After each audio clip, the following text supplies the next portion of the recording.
आज के वीडियो की शुरुआत एक प्रसंग के साथ करता हूं। युवा अटल बिहारी वाजपेयी और प्रथम प्रधानमंत्री पंडित जवाहरलाल नेहरू के बीच किसी मुद्दे को लेकर के लोकसभा में गर्मा गर्म बहस हो गई और दोनों उस मुद्दे को लेकर के काफी मतभेद की स्थिति में थे। पंडित नेहरू ने अटल बिहारी वाजपेयी को कुछ कड़े शब्दों में समझाते हुए उन्हें बैठने का इशारा किया और अटल बिहारी वाजपेयी बैठ गए, चुपचाप बैठ गए।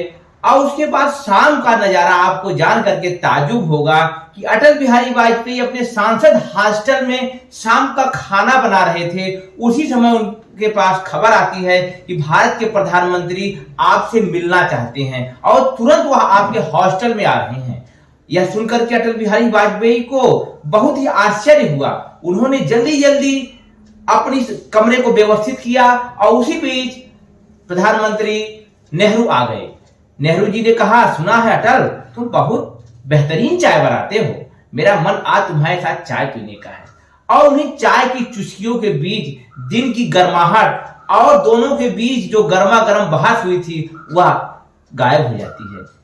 उसके यह बातें, यह प्रसंग आपको बताता है कि एक समय में हमारे देश की लोकतांत्रिक भूमि कितनी उर्वरक हुआ करती थी और पक्ष विपक्ष के नेताओं के बीच कितने मधुर रिश्ते हुआ करते थे। अटल बिहारी वाजपेयी बार बार अपने भाषणों और उद्बोधनों में कहते हैं कि लोकतांत्रिक राजनीति में मतभेद की संपूर्ण जगह है, पूरी जगह है, लेकिन मतभेद का इसमें कोई स्थान नहीं है। और वही अटल बिहारी वाजपेयी नेहरू जी के मृत्यु के बाद भरी संसद में नेहरू जी की तुलना भगवान राम से करते हैं।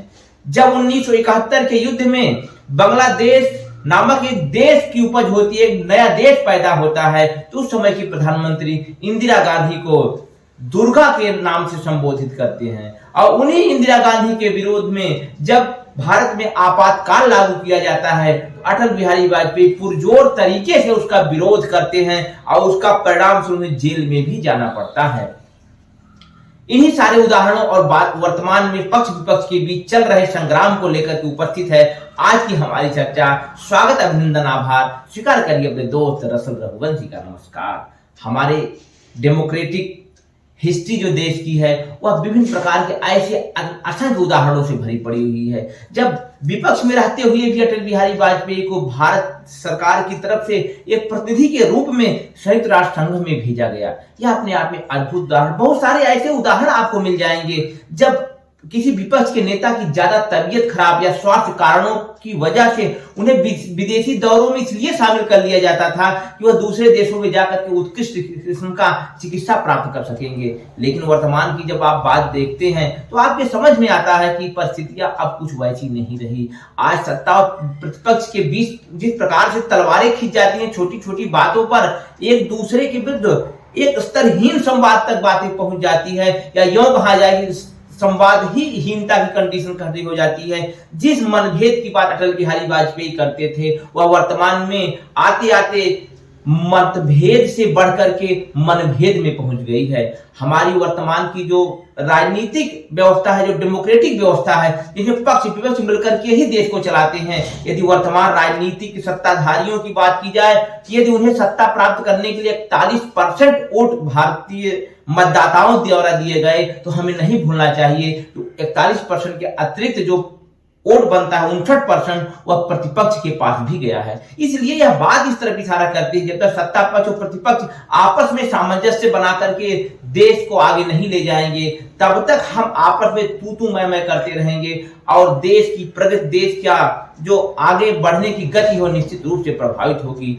हमारे देश का चुनाव 2019 की बात करें तो जो एक डेटा बताता है ट्रांसपेरेंसी इंटरनेशनल का, उसका कहना है या डेमोक्रेटिक रिफॉर्म इंडिया का जो डेटा बताता है उसके अंदर लगभग 50,000 करोड़ से ज्यादा इलेक्शन पर खर्च हुए। उसका सालाना बजट कभी कभी तो मनरेगा से भी ज्यादा हो जाता है। इतनी महंगी राजनीति, इतनी महंगी व्यवस्था में सत्ता को प्राप्त करने के लिए जो अथाह अकूत धन खर्च किया जाता है उससे भ्रष्टाचार पनपता है। और यही भ्रष्टाचार को हथियार बना करके जो पार्टी सत्ता में आती है वह विपक्ष को डराती है। उसके ऊपर तरह तरह से ईडी, सीबीआई कि रेड डलवाती है यह नई परंपरा नहीं है। इस परंपरा के बीज पहले भी पक चुके हैं, लेकिन यह बीज अब बरगद का रूप धारण कर चुका है, जो आने वाले समय के लिए बहुत ही भयानक कंडीशन खड़ी करेगा। वर्तमान में यदि हम राहुल गांधी के विषय को ही यदि एक उदाहरण के रूप में सामने रखते हैं कि डिफॉर्मेशन का जो केस उन पर पड़ा वह अपने आप में कितना कमजोर है, उसकी नींव कितनी कमजोर है, उसे आप विभिन्न डेटा के आधार पर समझ सकते हैं। इसी प्रकार से बहुत सारे केसेज सत्ता पक्ष में बैठे हुए लोगों के पास भी उनके ऊपर भी अप्लाई होते हैं, लेकिन उन्हें इतनी त्वरित गति से सजा नहीं दी जाती है और इतनी अधिकतम सजा नहीं दी जाती है। कांग्रेस में रही खुशबू सुंदर का ट्वीट आपने देखा होगा, किस प्रकार से उन्होंने एक जाति विशेषक शब्द का इस्तेमाल करते हुए पूरे जातिगत समूह को डिफेम किया था, लेकिन जब बाद में वह भारतीय जनता पार्टी में शामिल हो गई तो उनके केस को किसी तरीके से जांच के लायक ही नहीं समझा गया। निशिकांत दुबे के केस को यदि आप एक उदाहरण के रूप में लेते हैं तो महुआ मोइत्रा द्वारा तरह तरह के तथ्य और फैक्ट रख देने के बाद भी उनकी डिग्री की जांच नहीं शुरू की जाती है। आज हम पूरे देश में हमारे प्रधानमंत्री और सत्ता पक्ष के लोग कहते हैं कि हमने मुहिम छेड़ी हुई है भ्रष्टाचार के विरुद्ध, तो क्या यह भ्रष्टाचार की मुहिम कर्नाटक के उन नेताओं तक नहीं पहुंचती है जिनकी शिकायत करते हुए वहां के बड़े बड़े जो ठेकेदार संघ हैं, ठेकेदार के बड़े प्रतिनिधि प्रधानमंत्री तक लेटर लिखते हैं, लेकिन कार्रवाई के नाम पर कोई विशेष नहीं होता है। 95% यदि एक औसत निकाला जाए, एक प्रतिशत निकाला जाए तो जो छापे होते हैं, जो भ्रष्टाचार निरोधी छापे मारे जाते हैं वह प्रतिपक्ष के नेताओं पर मारे जाते हैं। मेरा मानना है कि यदि इस देश से भ्रष्टाचार मिटाना है तो सबसे पहले पार्टीगत, नीतिगत और इस प्रकार की व्यवहारिक बातों को अलग करना होगा। नहीं तो जब आज का सत्ता पक्ष कल कभी विपक्ष में बैठेगा तो वह भी जिस प्रकार से आज का सत्ता पक्ष इमरजेंसी का उदाहरण देकर के बहुत प्रकार से अपने आप को भुनाने का प्रयास करता है, वही उदाहरण आज का प्रतिपक्ष सत्ता में पक्ष बैठा हुआ उसको भी अनंत क्षमताएं प्राप्त हो जाएंगी।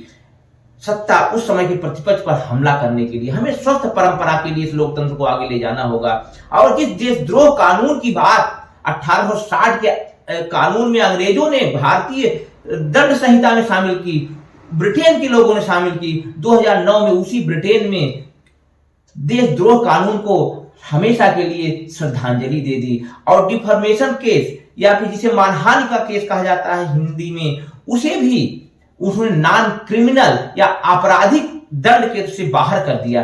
आज यह एक आर्थिक ऑफेंस के रूप में रखा गया है, जो कि भारत के 499 आईपीसी की धारा में इसकी बात की गई है। हमें समझना होगा कि हम किस प्रकार का लोकतंत्र चाहते हैं। मैं अटल बिहारी वाजपेयी की इन बातों को कोट करते हुए अपनी बात को अगले दौर में ले जाना चाहूंगा कि सत्ताएं आएंगी, सत्ताएं जाएंगी, पार्टियां बनेगी, पार्टियां टूटेंगी, लेकिन यह देश नहीं टूटना चाहिए, यह देश नहीं कमजोर होना चाहिए। हमें अपने दिल को बड़ा करना होगा, छोटे मन से कोई बड़ा नहीं होगा। हमें सत्ता पक्ष हो या प्रतिपक्ष हो, इन दोनों के बीच निर्भीक विवेक के साथ अपने निर्णय लेने होंगे।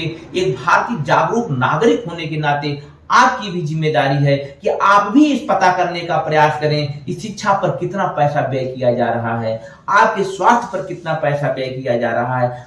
नई शिक्षा नीति आने के बाद एक अद्भुत उत्साह देखने को मिला।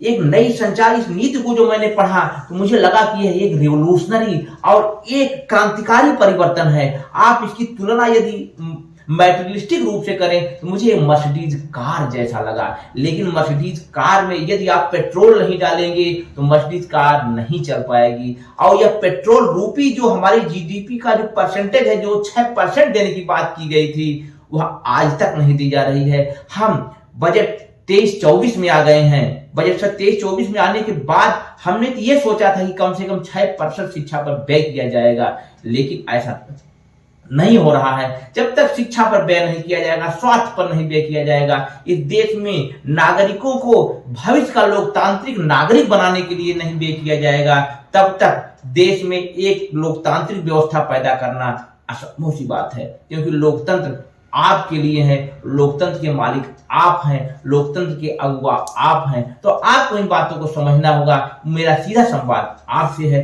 और सीधी टिप्पणी आपसे, मैं सीधा कमेंट आपसे चाहता हूं अपने वीडियो के माध्यम से कि आप इस वीडियो पे अपने कमेंट के माध्यम से अपने विचार मुझ तक प्रेषित करने का प्रयास करें।